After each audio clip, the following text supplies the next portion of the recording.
அபுதாபியில முதல் முறையா கட்டப்பட்டிருக்க இந்து கோவிலை பிரதமர் நரேந்திர மோடி அவர்கள் திறந்து வச்சிருக்காங்க. மத நல்லிணக்கத்திற்கு எடுத்துக்காட்டா விளங்குற இந்த கோவிலோட சிறப்பு அம்சங்கள் என்னென்ன என்பதை விவரிக்கிறது இந்த செய்தி தொகுப்பு.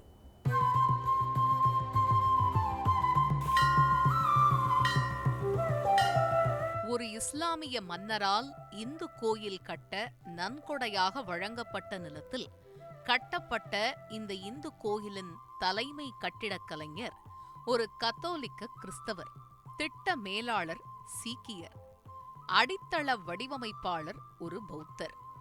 அது மட்டுமல்ல, பார்சி மதத்தைச் சேர்ந்த கட்டுமான நிறுவனமும் ஜெயின் மதத்தைச் சேர்ந்த இயக்குனரின் மேற்பார்வையிலும் கட்டப்பட்ட இந்த நாராயணன் கோயில் மத நல்லிணக்க சின்னமாக பிரதிபலிக்கிறது.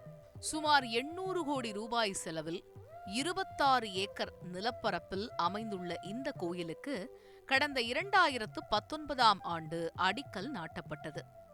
அயோத்தி ராமர் கோயிலைப் போல வட இந்தியாவின் நாகராபாணியில் கட்டப்பட்டுள்ள இந்த கோயிலின் கட்டுமானத்தில் வெள்ளை பளிங்கு கற்கள், இட்டலியின் மார்பிள்கள், ராஜஸ்தானின் இளஞ்சிவப்பு மணற்கற்கள் பயன்படுத்தப்பட்டுள்ளன.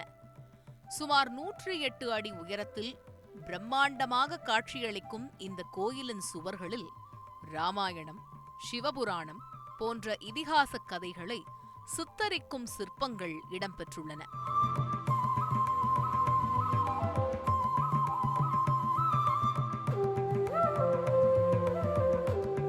கோயிலின் ஒரு பகுதியில் வாரணாசியில் உள்ள புகழ்பெற்ற படித்துறைகள் போன்ற ஒரு அமைப்பை காணலாம்.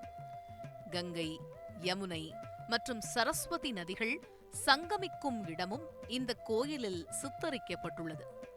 இந்த கோவிலின் 7 கோபுரங்கள் ஐக்கிய அரபு அமீரகத்தில் உள்ள 7 எமிரேட்டுகளை குறிக்கின்றன. கோயிலில் காணப்படும் மயில், யானை, குதிரை, ஒட்டகம் போன்ற சிற்பங்கள் அனைத்தும் இந்தியாவில் உள்ள ராஜஸ்தான் மற்றும் குஜராத்தை சேர்ந்த கட்டிடக் கலைஞர்களால் செதுக்கப்பட்டவை. இந்து மதத்தின் வைணவ பிரிவான சுவாமி நாராயண் சம்பிரதாயாவின் பிரிவான போச்சா சன்வாசி அக்ஷர் புருஷோத்தம் சுவாமிநாராயண் சன்ஸ்தா என்பவரால் இந்த கோயில் கட்டப்பட்டுள்ளது. டெல்லி மற்றும் காந்தி நகரில் உள்ள அக்ஷர்தாம் கோயில்கள் மற்றும் London, Chicago, Atlanta, Toronto, Los Angeles உள்ளிட்ட சுவாமிநாராயண் கோயில்கள் உட்பட உலகம் முழுவதும் சுமார் 1550 கோயில்களை இந்த அமைப்பு கொண்டுள்ளது.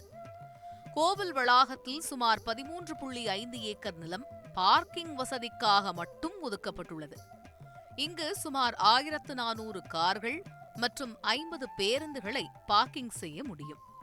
பிரதமர் நரேந்திர மோடி திறந்து வைத்துள்ள இந்த கோவிலில் ராமர், சீதை, லக்ஷ்மணன் மற்றும் அனுமன், சிவன், பார்வதி, விநாயகர், முருகன், ஜெகந்நாதர், ராதாகிருஷ்ணன், திருப்பதி வெங்கடாஜலபதி, பத்மாவதி தாயார் மற்றும் ஐயப்பன் ஆகிய அனைத்து தெய்வங்களையும் ஒரே இடத்தில் தரிசித்து அமீரக வாழ் இந்துக்கள் மன நிறைவு பெறலாம். ஒரே நாடு ஒரே தேர்தல் முறையின் நடைமுறை சாத்தியங்கள் மற்றும் இதோட சாதக பாதகங்கள் என்னென்ன என்பதை விவரிக்கிறது இந்த செய்தி தொகுப்பு. ஒரே நாடு ஒரே தேர்தல் திட்டத்தை பாஜக அரசு முன்மொழிந்து வரும் நிலையில் இதற்கு எதிராக தமிழக சட்டமன்றத்தில் தீர்மானம் நிறைவேற்றப்பட்டுள்ளது. ஒரே சமயத்தில் மக்களவை மற்றும் அனைத்து மாநில சட்டமன்றங்களுக்கும் தேர்தல் நடத்தப்பட்டால் தேர்தல் செலவுகள் வெகுவாக குறையும் என்று கணிக்கப்பட்டுள்ளது. மக்களவை, சட்டமன்றங்கள் மற்றும் உள்ளாட்சி தேர்தல்களுக்கு மொத்தம் 10 லட்சம் கோடி ரூபாய் செலவிடப்படுவதாக கடந்த ஆண்டு வெளியான ஆய்வறிக்கை ஒன்று கூறுகிறது.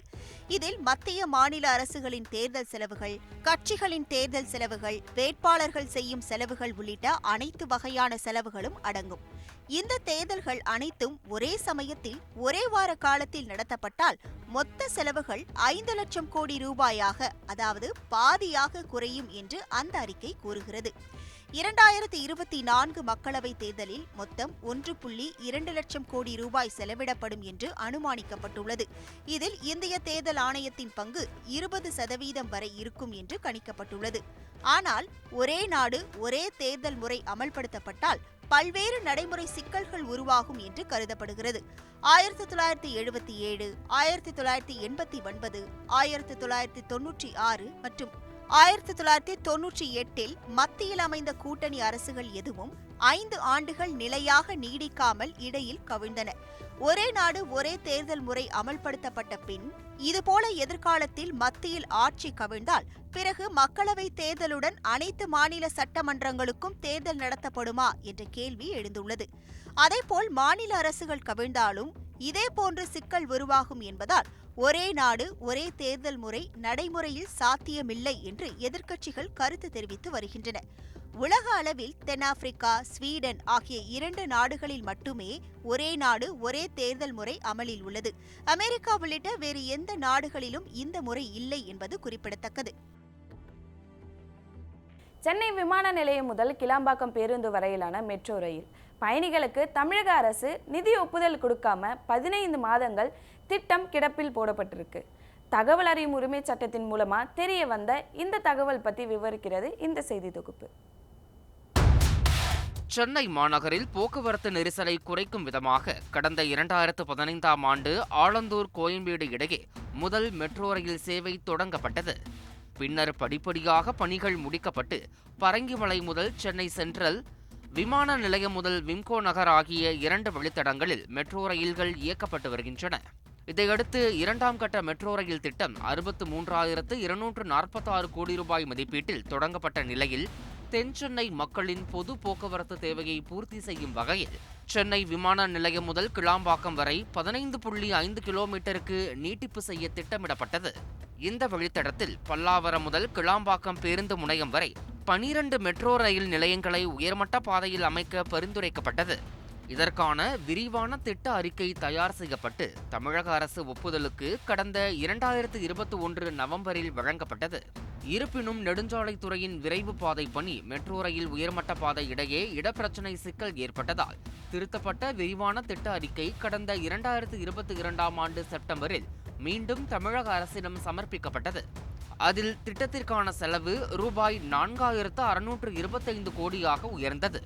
ஒட்டுமொத்த திட்ட அறிக்கையும் சமர்ப்பித்து 15 மாதங்கள் கடந்துவிட்ட நிலையில் இந்த திட்டம் தொடர்பாக தற்போது வரை தமிழக அரசிடம் இருந்து ஒப்புதல் கிடைக்காமல் நிலுவையில் உள்ளது. தமிழக அரசு தலைமை செயலாளர் தலைமையிலான சிறப்பு உயர்மட்ட அதிகார குழு அனுமதி வழங்கியும் தமிழக அரசின் சிறப்பு திட்ட செயலாக்கத்துறை 15 மாதங்களாக நிதி ஒப்புதல் அளிக்கவில்லை என தகவல் அறியும் உரிமை சட்டம் மூலம் தெரிய வந்துள்ளது. முக்கியமான ஒரு தேவை, குறிப்பா கிளாம்பாக்கம் பஸ் நிலையம் இப்போ துவக்கிட்டாங்க. நிறைய போக்குவரத்து அங்கிருந்து பணிகள் நடந்துட்டு இருக்கும் போது இப்போ இந்த நீட்டிப்பு இது வரைக்கும் விரிவான திட்ட அறிக்கைக்கே ஒப்புதல் கொடுக்கல. மேலும் எங்களுக்கு இந்த தகவல் அறியும் உரிமை சட்டத்து மூலமா எங்களுக்கு என்ன தெரிய வருதுன்னா, இந்த கம்பீட்டன்ட் அத்தாரிட்டி ஒப்புதல் கொடுத்த பிறகுதான் நிதி அமைச்சகமும் அப்புறம் முதலமைச்சர்கிட்ட ஒப்புதலுக்கு இந்த கோப்புகள் போகும்னு சொல்றாங்க. அது இன்னும் மேலும் தாமதிக்கிற மாதிரி நாங்க ஃபீல் பண்றோம். ஒரு போக்குவரத்து துறை கிட்ட இந்த திட்டங்களை கொடுத்திருந்தாங்கன்னா அவங்க எப்படி ஒரு கிளாம்பாக்கம் பஸ் ஸ்டாண்ட் வருது, பொது போக்குவரத்துக்கு எப்படி அடுத்தடுத்த கட்டத்துக்கு என்னென்ன திட்டங்கள் வழிவகுக்கணும் அவங்க முடிவெடுக்கிறதுல கொஞ்சம் முயற்சி எடுப்பாங்க. ஆனா இது சிறப்பு முயற்சிகள் துறை அந்த மாதிரி எந்த முயற்சியும் எடுக்கலையோன்னு தோணுது. ஏன்னா கிட்டத்தட்ட 15 மாசமா ஒரு கோப்புகள் தமிழக அரசாங்கின் இன்னொரு துறை சார்ந்த அதிகாரிகள் கிட்ட அப்படியே பெண்டிங்ல இருக்கு. அதனால தமிழக அரசாங்கம் மெட்ரோ திட்டங்கள் எல்லாத்தையும் உடனடியாக போக்குவரத்து துறை கிட்ட கொடுத்து இந்த மெட்ரோ ரயில் நீட்டிப்பு கிளாம்பாக்கம் வரைக்கும் திட்டத்தையும் உடனடியாக அந்த துறை கிட்ட கொடுத்து தலைமை செயலாளர் அவர்கள் உடனடியாக தலையிட்டு முதலமைச்சர் பார்வைக்கு இந்த திட்டத்தை கொண்டு போய் உடனடியாக ஒப்புதல் வழங்கணும் அப்படின்னு தாம்பரம் பகுதி மக்கள் சார்பாக நாங்க கேட்டுக்கிறோம். ஏற்கனவே மெட்ரோ 2ஆம் கட்ட திட்டத்திற்கான நிதி பகிர்வு குறித்து மத்திய அரசு இதுவரை எந்த பதிலையும் தெரிவிக்காத நிலையில் 10,000 கோடியை தமிழக அரசே ஒதுக்கீடு செய்துள்ளது. மத்திய அரசு நிதி வழங்காத சூழலில் விமான நிலையம் கிளாம்பாக்கம் திட்டத்திற்கு தமிழக அரசும் நிதி ஒதுக்குவது தாமதமாகி பணிகள் முடங்கி உள்ளதும் RDI மூலம் தெரிய வந்துள்ளது. மேலும் சென்னை விமான நிலையம் முதல் செங்கல்பட்டு வரை உயர்மட்ட சாலை அமைக்கப்படுவதை பொறுத்தே மெட்ரோ விரிவாக்க பணிகள் நடைபெற வாய்ப்பிருப்பதாகவும் அதிகாரிகள் தெரிவித்தனர். இதற்கிடையே புதிதாக கிளாம்பாக்கம் பேருந்து நிலையம் திறக்கப்பட்டுள்ள நிலையில் தாம்பரம் GST சாலையில் தினம்தோறும் கடும் போக்குவரத்து நெரிசல் ஏற்படுகிறது. எனவே குறிப்பிட்ட இந்த பகுதிகளில் மெட்ரோ ரயில் அமைப்பதற்கான அவசியத்தை மத்திய மாநில அரசுகள் உணர்ந்து உரிய நிதி ஒதுக்கீடு செய்ய வேண்டும் என்பதே லட்சக்கணக்கான பயணிகளின் எதிர்பார்ப்பாக உள்ளது. தந்தி TV செய்திகளுக்காக செய்தியாளர் மீரா. மத்தியில் ஆட்சி பிடிக்கிறதுக்காக நுழைவாயிலா பார்க்கப்படுகிற உத்தரப்பிரதேச மாநில களம் குறித்து விவரிக்கிறது இந்த செய்தி தொகுப்பு.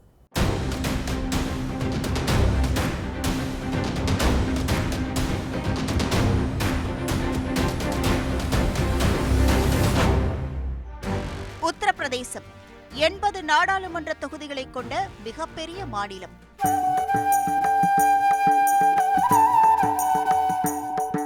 காசி, மதுரா, அயோத்தி, கங்கை, யமுனை, திரிவேணி சங்கம் என கலாச்சார கோட்டையாக திகழும் மாநிலம். இந்திய ஆட்சி பீடத்துக்கான நுழைவு வாயில் என்றே பேசப்படுகிறது. சவுத் பிளாக்கில் பிரதமர் பதவியேற்ற நேரு, இந்திரா, ராஜீவ், விபி சிங், வாஜ்பாய், பிரதமர் மோடி என 9 பேர் உத்தரப்பிரதேசத்தில் இருந்து வந்தவர்களே. மாநில தேர்தல் வரலாற்றில் ஜனதா கட்சியோடு காங்கிரஸ் மல்லு கட்டிய நிலையில் அயோத்தி ராமர் கோவில் விவகாரத்தை எழுப்பி என்ட்ரி கொடுத்த பாஜக 1991 மாநிலத்தில் அரியணை ஏறியது. மாநிலத்தில் 1991 நாடாளுமன்ற தேர்தலில் 51 இடங்களையும், 1996 52 இடங்களையும், 1998 57 இடங்களையும் பாஜக பிடித்தது. இதன் விளைவாக 1996, 1998 மத்தியில் ஆட்சி அமைக்க பாஜகவுக்கு வாய்ப்பு கிடைத்தது. 1999 தேர்தலில் கட்சிக்கு 29 இடங்களே கிடைத்தாலும் கூட்டணியாக அரியணை ஏறினார் வாஜ்பாய். பின்னர் மாநில அரசியலின் முலாயம் சிங் யாதவின் சமாஜ்வாதியும் மாயாவதியின் பகுஜன் சமாஜ் கட்சியும் ஆதிக்கம் செலுத்த தேசிய கட்சிகளான காங்கிரசும் பாஜகவும் ஓரங்கட்டப்பட்டன. இதற்கு 2014 நாடாளுமன்ற தேர்தலில் எண்டு கார்டு போட்டது பாஜக. 71 இடங்களில் வென்றது.